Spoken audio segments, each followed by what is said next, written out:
창세기 32장 22절부터 32절입니다. 우리 교대로 한 절씩 읽겠습니다.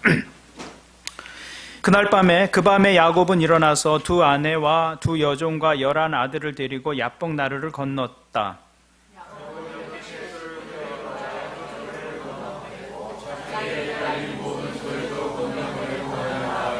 뒤에 홀로 남았는데 어떤 이가 나타나 야곱을 붙잡고 동이 틀 때까지 씨름을 하였다.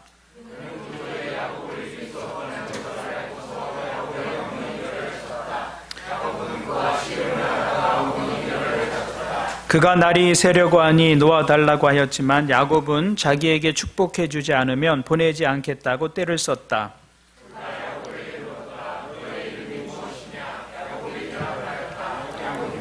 그 사람이 말하였다. 네가 하나님과도 겨루어 이겼고 사람과도 겨루어 이겼으니 이제 내 이름을 야곱이 아니라 이스라엘이다.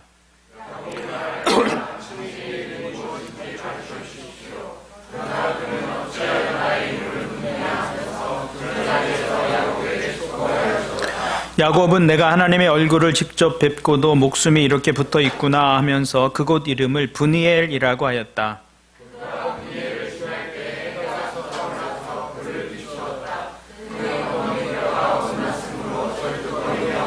같이 읽겠습니다. 밤에 나타난 그가 야곱의 엉덩이뼈에 힘줄을 쳤으므로 이스라엘 사람들은 오늘날까지 짐승의 엉덩이뼈에 큰 힘줄을 먹지 않는다. 아멘. 오늘 말씀은 야곱이 라반의 집, 외삼촌 라반의 집에서의 삶을 정리하고 다시 자기의 고향 가나안 땅으로 돌아가는 길에서 일어난 일, 그 경험을 기록하고 있습니다. 야곱은 아버지와 형을 속입니다. 찾아이면서 장자의 축복을 가로채지요. 이 사실을 알고 형 에서가 분노합니다. 동생을 죽음으로 복수하겠다. 그런 결심을 하죠. 그 분노에 찬 형을 피해서 야곱은 외삼촌이 있는 밧단 아람이라는 곳으로 도망을 갑니다. 자기 고향에서 800km 떨어진 곳입니다. 곧 돌아올 것으로 예상되었는데 20년의 세월이 지났습니다. 그곳에서 그 20년의 삶을 정리하고 고향으로 돌아오는 야곱. 빈손으로 고향을 떠났지만 야곱은 이제 큰 부자가 되어서 고향으로 돌아오게 됩니다. 그런데 야곱의 귀향길은 설렘보다는 두려움과 염려로 가득했습니다. 형 에서 때문입니다. 자기가 형에게 저지른 죄가 크기 때문이죠. 형을 생각하면 엄청난 두려움과 불안이 몰려왔습니다. 그래서 야곱은 자기보다 먼저 자기 종들을 형에게 보냅니다. 그리고 그간의 자초지종을 알리고 야곱이 형에게 은혜를 구합니다. 그런 소식을 전하게 하죠. 그러나 형을 만나고 돌아온 사람들의 대답은 야곱을 더 큰 두려움과 절망으로 몰아넣었습니다. 야곱의 귀향 소식을 들은 형 에서가 400명의 군사를 이끌고 야곱을 치러 달려오고 있다는 소식을 전해주었기 때문입니다. 에서의 동기가 정확하게 무엇인지는 모릅니다. 나중에 에서와 야곱이 화해한 것을 보면 꼭 치러 복수하러 달려오는 것은 아니었던 것 같아요.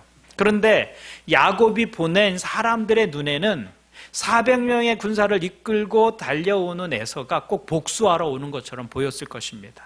그래서 에서가 야곱을 치러 오고 있다는 소식을 전한 것이죠. 그 말에 야곱은 심히 두렵고 떨렸습니다. 그래서 인간적인 모든 방법을 동원합니다. 자기와 함께한 사람들과 가축들을 두 떼로 나뉩니다.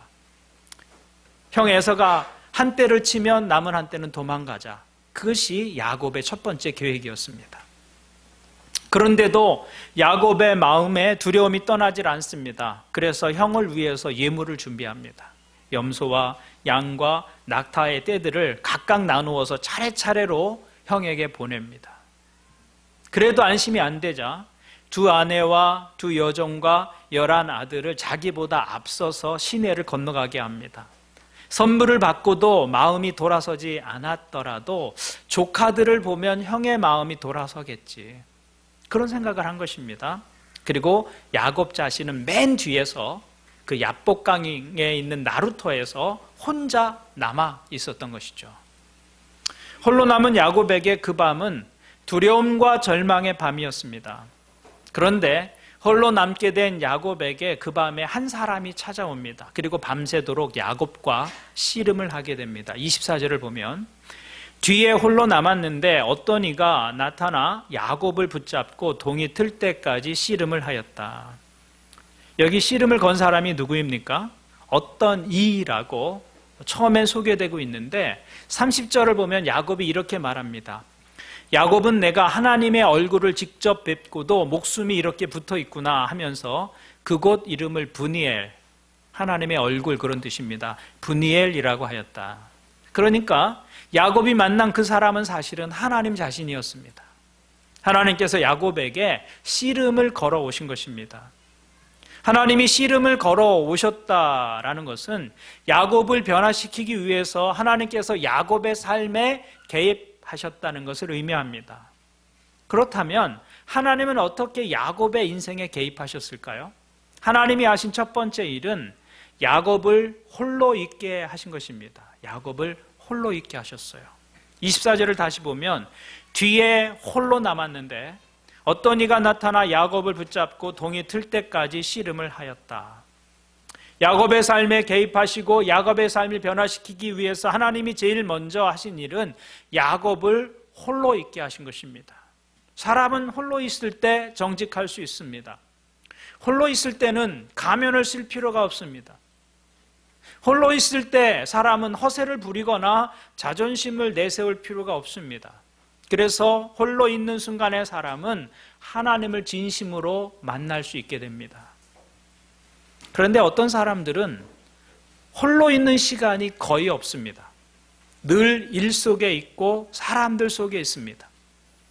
아침부터 잠자리에 들 때까지 일과 사람들 틈에 끼어서 살아갑니다. 그리고 그 속에서 허세를 부리고 가면을 쓰고 삶을 살아가는 것이죠.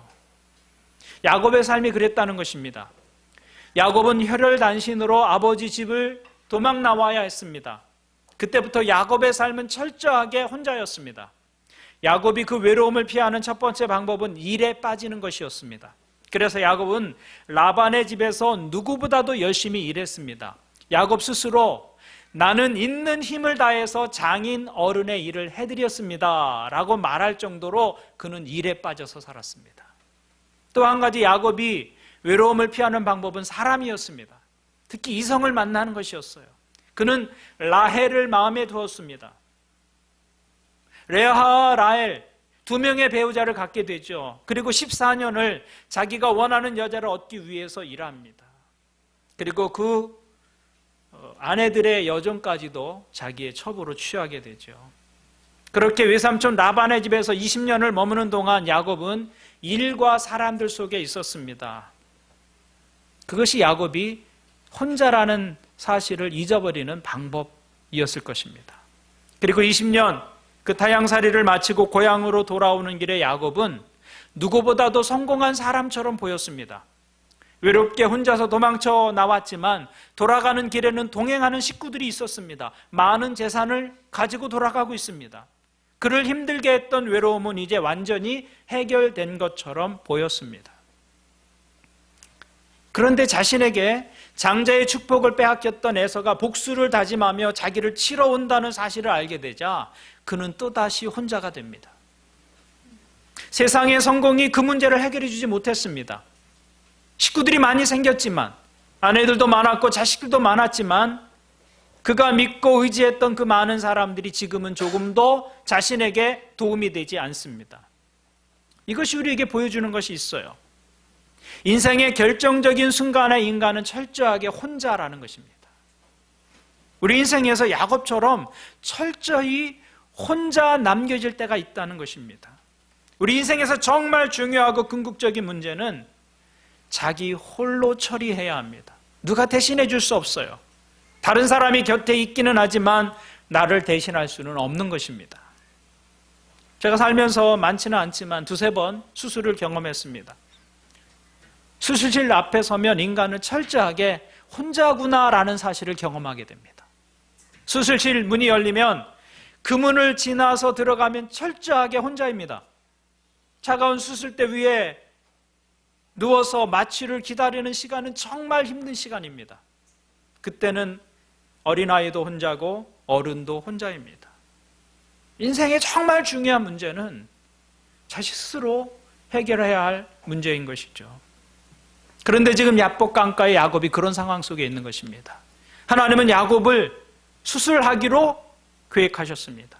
하나님이 그의 인생, 그의 영혼을 만지시는 순간입니다. 그래서 철저하게 홀로 남겨진 것입니다. 이것이 하나님이 우리를 대하시는 방법이다라는 것입니다. 마가복음 7장에도 보면 예수님께서 언어장애와 청각장애를 가진 사람을 치유하시는 모습이 기록되어 있습니다.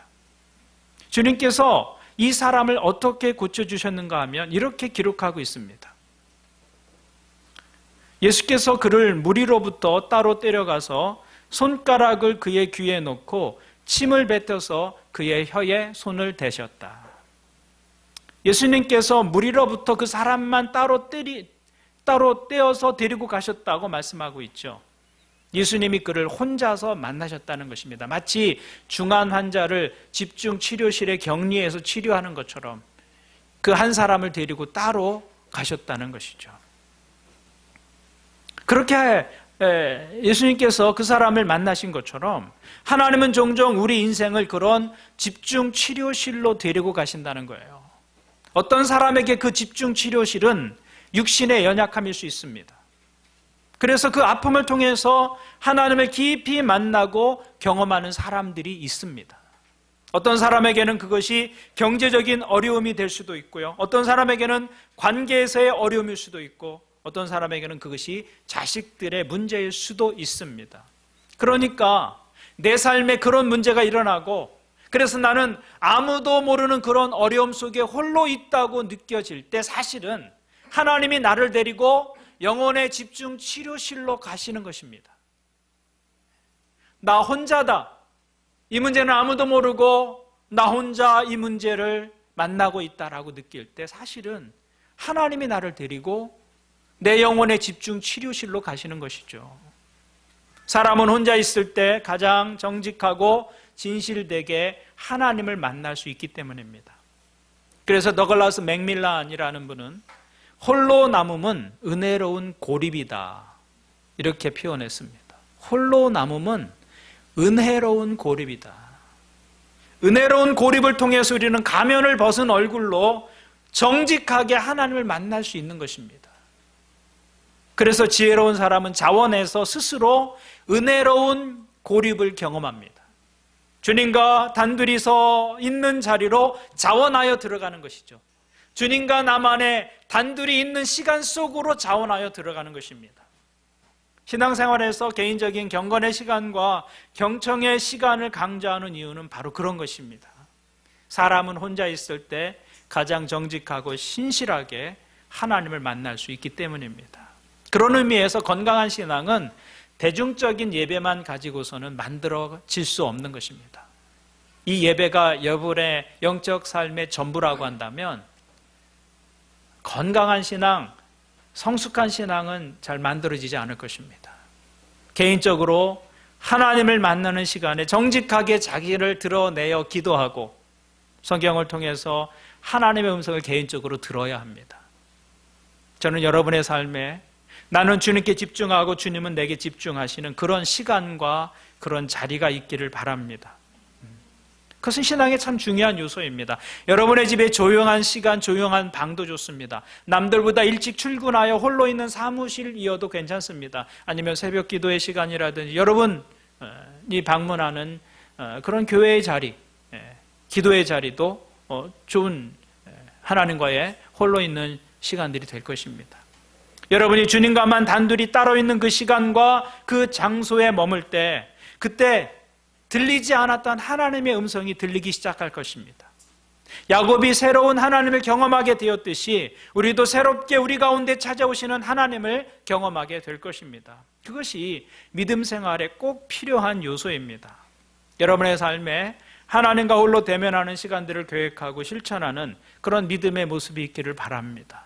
그때 하나님께서 우리 인생 가운데 새로운 일을 시작하시는 것을 경험하게 될 것입니다.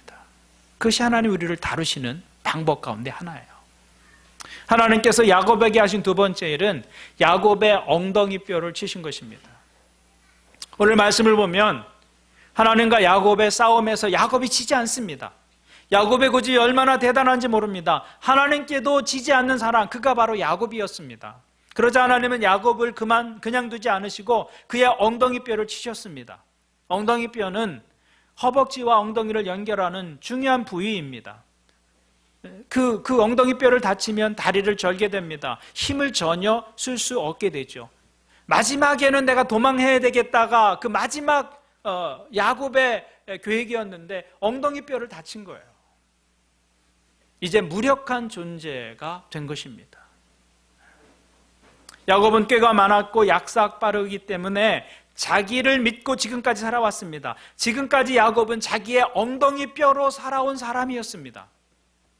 고향집에서도 외삼촌 라반의 집에서도 그 힘으로 버텨왔어요.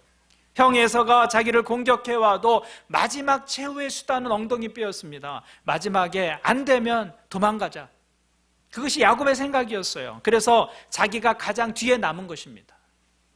그 믿는 구석이 있기 때문에 야곱은 하나님께도 굴복하기가 어려웠던 것이죠. 우리는 여기서 한 가지 사실을 알게 됩니다. 내가 무엇을 할 수 있다는 사실 때문에, 그 생각 때문에 내 삶이 하나님을 의지하지 않게 되고 하나님께로부터 멀어지게 된다면 그 할 수 있는 능력은 결코 축복이 될 수 없다는 것입니다. 우리 시대에 우리는 능력 있는 사람으로 살기를 원합니다. 또 능력 있는 사람으로 우리 아이들을 기르기를 원합니다. 그렇지만 그 능력이 우리로 하여금 하나님으로부터 멀어지게 만드는 교만이 된다면 그 능력은 결코 축복이 될 수 없다는 것입니다.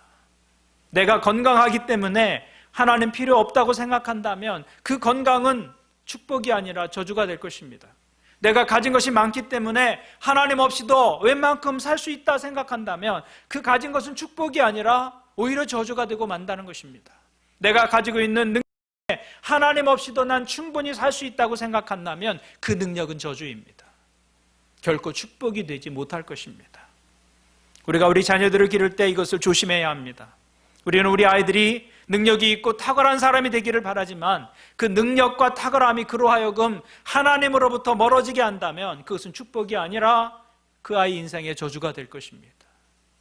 차라리 없는 것만도 못할 수 있습니다. 야곱의 엉덩이뼈와 같은 것이죠. 야곱의 엉덩이뼈. 그것 때문에 하나님을 붙잡지 않습니다. 그래서 하나님은 야곱의 엉덩이뼈를 치신 것이죠.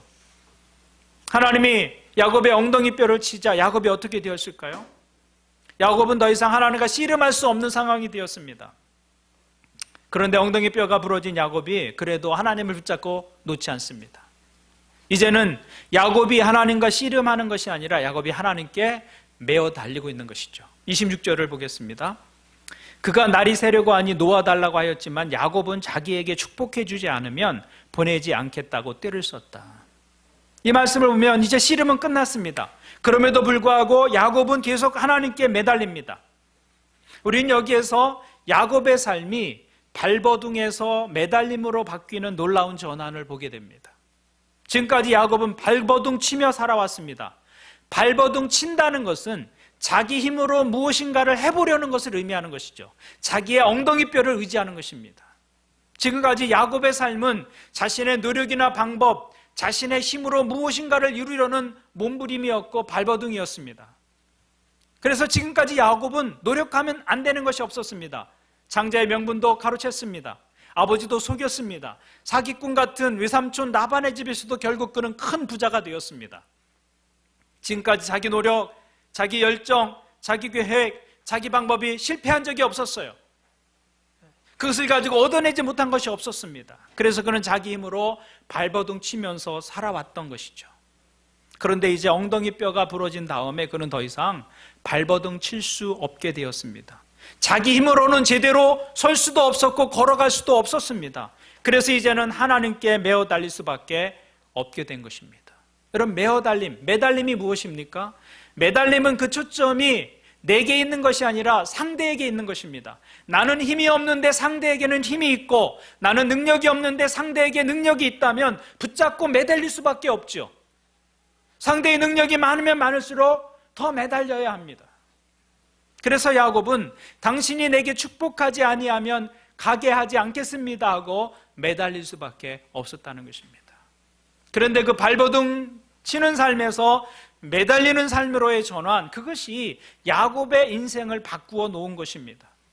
내 인생이 이제 더 이상 발버둥 칠 수 없겠구나, 그 발버둥으로 안 된다는 것을 알고 그때부터 야곱은 하나님을 붙잡는 것이죠. 하나님께 매달리는 것입니다. 그런데 바로 그것이 하나님께서 원하시는 믿음의 모습입니다. 하나님께 매어달리는 것입니다. 믿음은 사람을 붙잡고 사는 것이 아니라 하나님을 붙잡고 사는 것입니다. 믿음은 사랑과 씨름하는 것이 아니라 하나님과 씨름하는 것입니다. 사랑과 씨름하면 상처가 남습니다. 아픔이 남고 독한 마음이 남고 분노와 갈등이 남습니다. 그러나 하나님과 씨름하면 상처가 회복됩니다. 아픔이 낫습니다. 독한 마음이 사라지고 은혜에 젖은 마음이 남습니다. 하나님께 매어 달리면 매어 달릴수록 우리 인생은 회복을 경험하게 된다는 것이죠.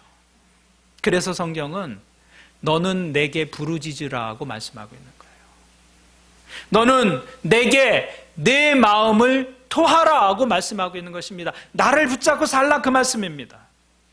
그런데 야곱은 지금까지 사람과 싸우며 살아왔습니다. 아버지와 싸웠고 자기 형 에서와 싸웠고 외삼촌 라반과 싸웠습니다. 그런데 그 삶의 결과는 상처뿐이었습니다. 관계는 망가졌고 미움과 아픔과 복수의 독한 마음만 남아있게 되었습니다. 그런데 야곱이 그 싸움의 대상을 바꾼 것이죠.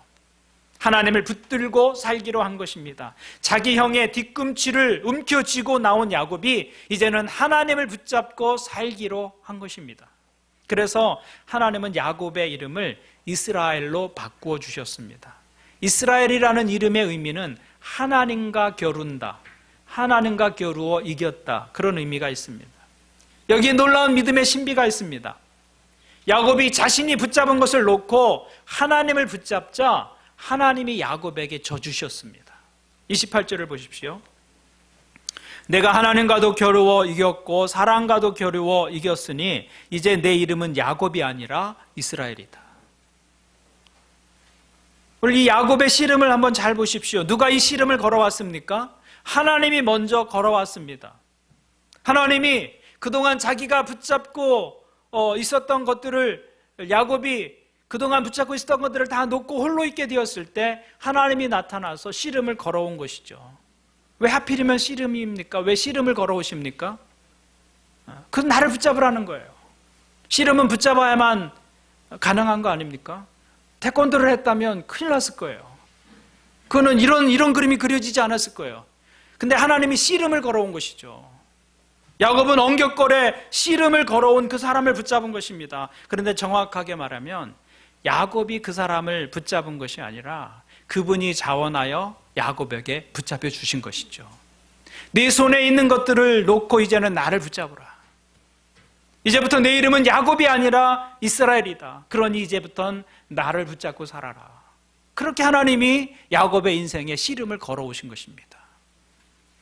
하나님은 야곱이라는 이름을 이스라엘로 바꾸어 주셨습니다. 야곱이라는 뜻의 이름은, 야곱이라는 뜻은 쥐다, 잡다, 그런 뜻입니다. 태어날 때 형 에서의 발목을 쥐고 태어났어요. 그래서 주어진 이름이 야곱입니다.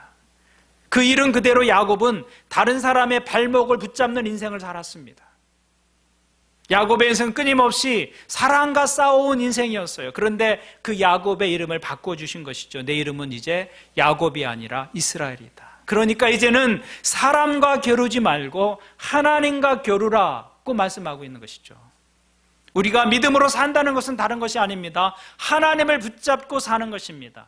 우리가 살면서 저 사람만 이기면 돼 라고 생각할 때 있죠. 그런데 그 사람을 이기면 우리 인생의 문제가 다 해결되던가요?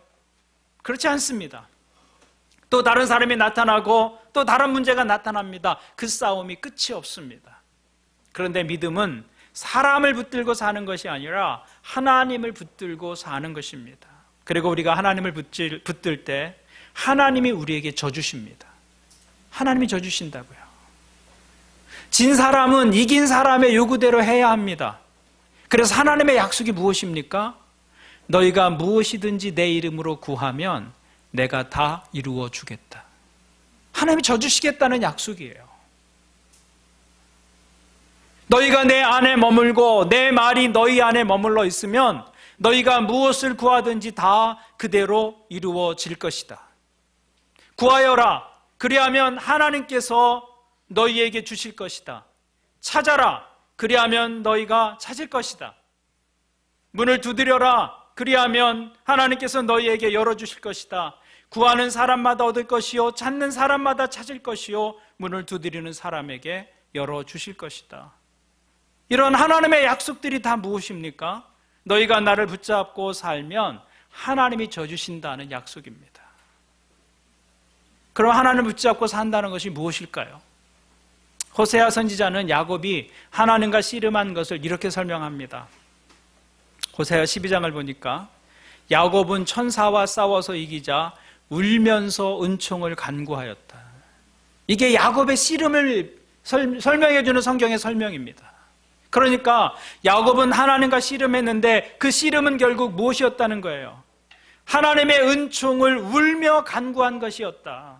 눈물로 기도하고 눈물로 간구한 것이었다라고 성경이 설명하고 있는 거예요. 그것이 하나님을 붙잡는 것이다 라고 말씀하고 있는 것이죠. 그렇게 내 힘으로 발버둥 치던 삶을 내려놓고 하나님께 메어 달리면 하나님께서 우리에게 져주신다. 그래서 무엇을 구하든지 내가 너희에게 응답하실 것이다. 주의 이름으로 무엇을 구하든지 내가 시행할 것이다 라고 말씀해 주시는 것이죠. 하나님께 메어 달리면 하나님은 우리에게 져주신다는 것입니다. 우리는 그분을 이기는 사람이 됩니다. 야곱이 아니라 이스라엘이 된다는 것이죠.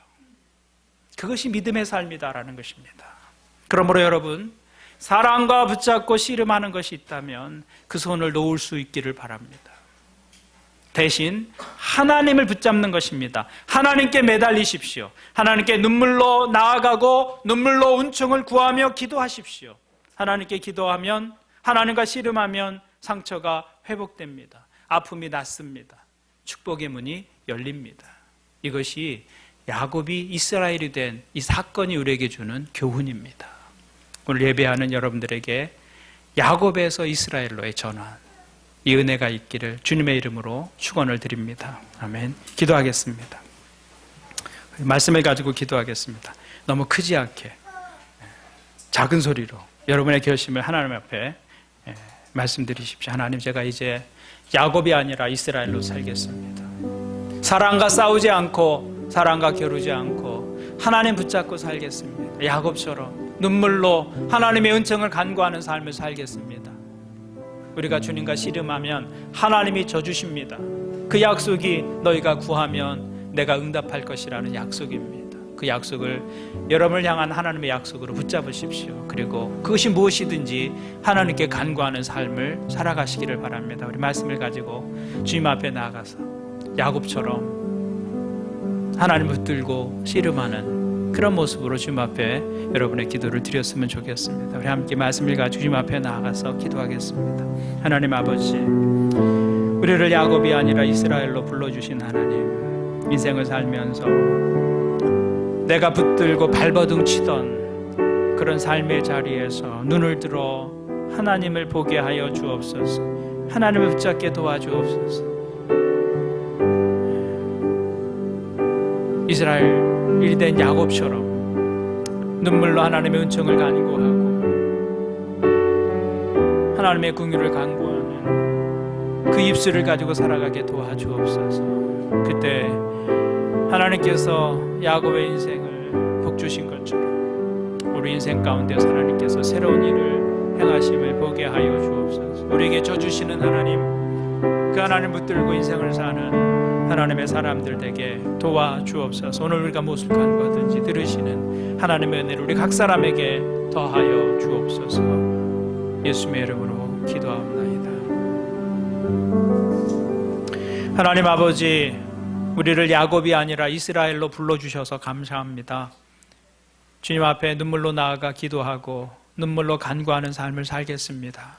우리가 기도하고 하나님을 붙잡을 때 하나님께서 우리에게 져주시겠다고 약속해 주신 그 약속을 우리 각 사람의 삶에서 이루어 주옵소서. 예수님의 이름으로 기도하옵나이다.